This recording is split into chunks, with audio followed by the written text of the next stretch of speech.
Salut à toi, pensée du jour numéro 188. Aujourd'hui, on parle préparation physique générale. Euh, mais avant ça, une ou deux petites annonces importantes. La première, il me reste des places pour le mois de mars pour des tests de profilage physiologique. Donc, si c'est quelque chose qui t'intéresse, toi en tant qu'athlète ou toi en tant que coach, ou pour un de tes athlètes, pour toi en tant que coach, hésite surtout pas à me solliciter, soit dans les commentaires dessous, soit directement via le lien que je mettrai dans la description où tu peux t'inscrire pour une des séances. Si je ne me trompe pas, j'ai une séance mi-mars qui est ouverte et une séance fin mars qui est ouverte encore. Donc si c'est quelque chose qui t'intéresse, n'hésite surtout pas à t'inscrire pour ces séances de profilage physiologique. Première annonce. Deuxième petite annonce, j'ai reçu hier, je suis très très content, je n'ai pas encore posté, mais j'ai reçu hier les premiers exemplaires du Breathe Way Better, qui est l'outil d'entraînement respiratoire créé par Luke Way et Andrew Sellers.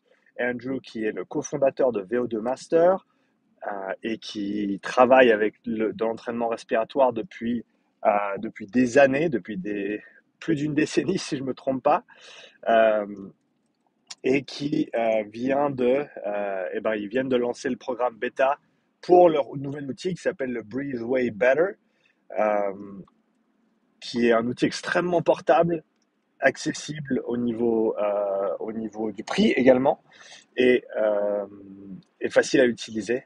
Donc, je ferai certainement une petite vidéo de démonstration plus tard aujourd'hui.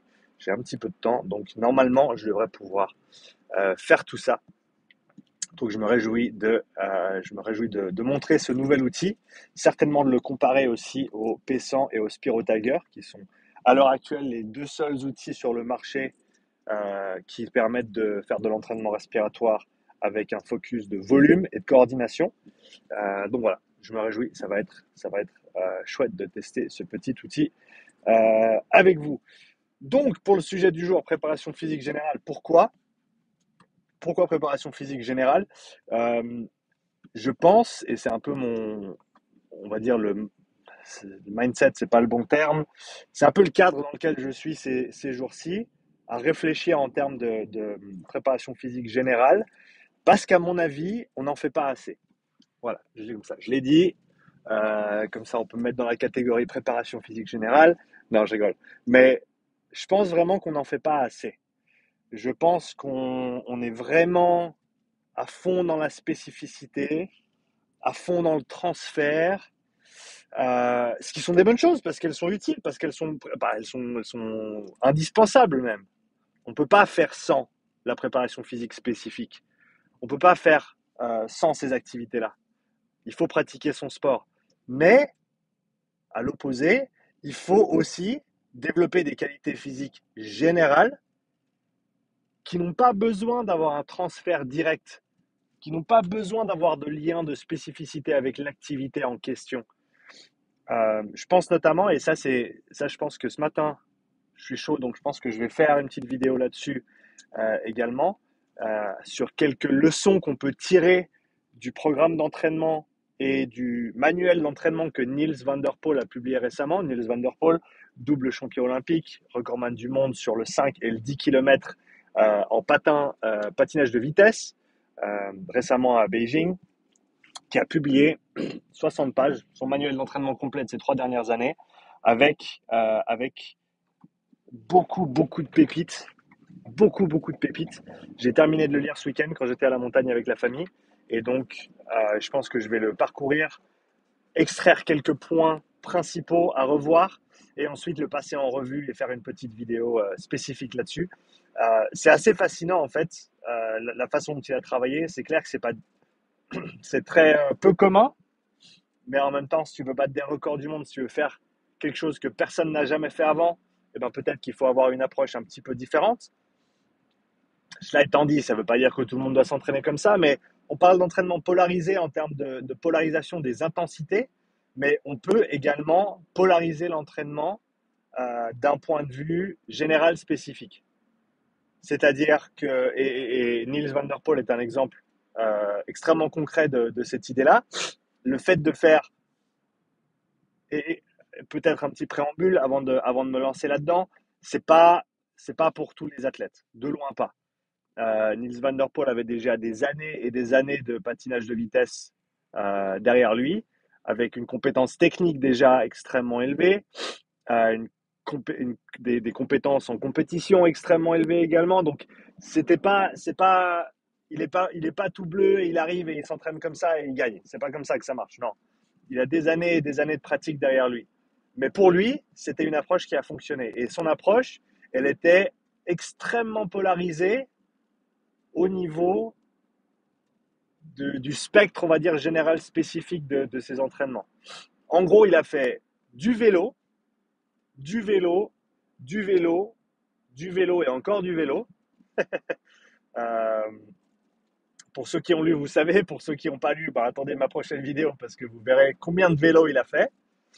Euh, de basse intensité pour lui. Hein. Pour le commun des mortels, c'est pas de la basse intensité, mais pour lui, c'est du fond. Il a fait du travail de seuil à vélo, encore à vélo, encore à vélo. Donc là, au niveau énergétique, on est déjà sur du travail un petit peu plus spécifique par rapport à ces disciplines, à savoir qu'un 5 km, ça prend à peu près 6 minutes pour lui, et un 10 km, ça prend à peu près 12 minutes 30, donc c'est des efforts qui sont quand même assez courts. Et malgré ça, la quantité de travail d'endurance qu'il a fait est absolument incroyable. Mais donc voilà, du vélo, du vélo, du vélo, basse intensité, seuil. Donc basse intensité vélo, ça n'a pas grand-chose à voir avec du patinage de vitesse, mis à part bien sûr l'aspect de développement général qu'on va travailler. Donc on a tout le développement central au niveau du cœur, au niveau du système nerveux, au niveau vasculaire également. Ça, c'est des choses qu'on ne peut pas négliger. Ces développements-là qui prennent simplement du temps. Et donc, de passer du temps à ces basses intensités, eh ben, c'est ça qui va faire que c'est le volume qui prime. Dès qu'on est en dessous de son premier seuil, il faut penser volume. Et quand on est en dessus de son premier seuil, il faut penser intensité. C'est un peu une sursimplification, mais je pense qu'elle se tient pas mal. En gros, quand tu fais ta basse intensité, il ne faut pas te dire est-ce que je peux faire 10 watts de plus, il faut se dire est-ce que je peux faire 10 minutes de plus.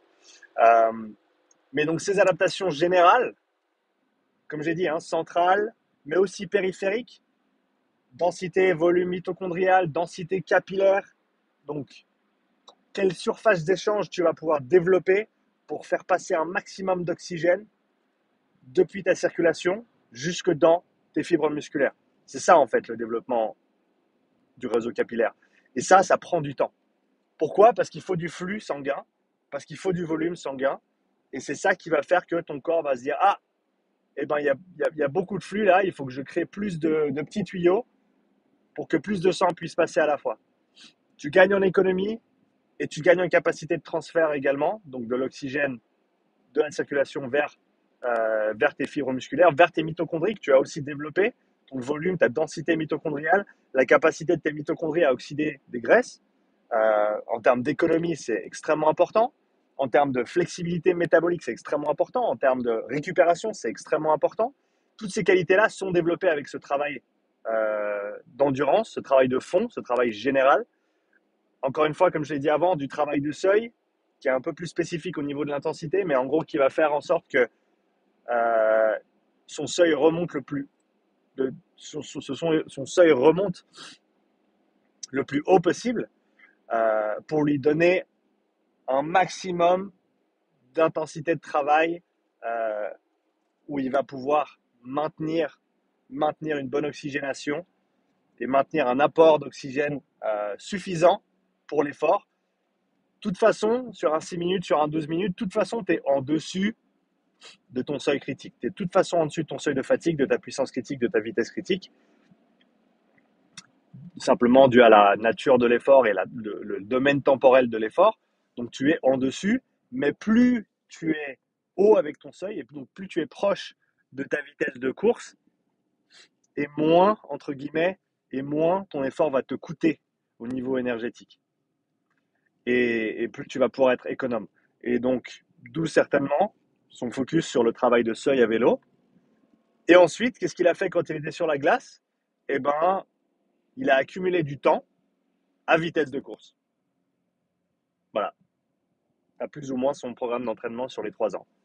Du travail de base à vélo, volume absolument gargantuesque. Du travail de seuil à vélo, absolument gargantuesque aussi.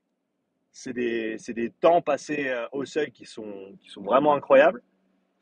Et encore une fois, je les relaterai dans la vidéo que je ferai sur le sujet. Et ensuite, du travail spécifique de course.